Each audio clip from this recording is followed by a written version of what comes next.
Pressi Ferry, chirurgien plasticien. Ce soir, je reviens sur le sujet du lifting du visage et du cou. Il y a 2 semaines, j'avais fait une vidéo sur les appréhensions concernant cette chirurgie et beaucoup de questions m'ont été posées concernant ce sujet et je voudrais répondre ce soir.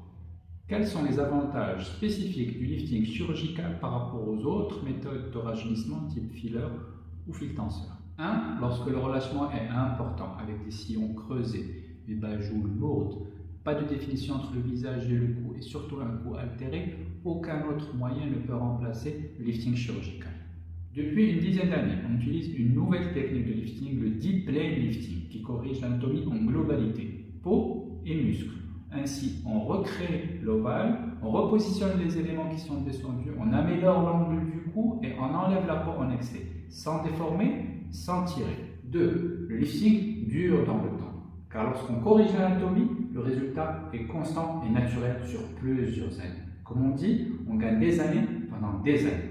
À quoi je dois m'attendre après l'opération pendant la période de convalescence? Vous restez une nuit en clinique pour une meilleure surveillance et contrôle de la douleur.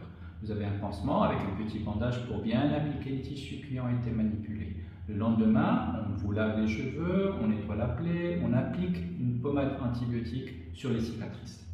Selon le type de lifting, on mettra un petit bandage pendant 3 jours ou une mentonnière pendant une quinzaine de jours. Les premiers jours, le visage est renflé. On donne des anti-œdémateux.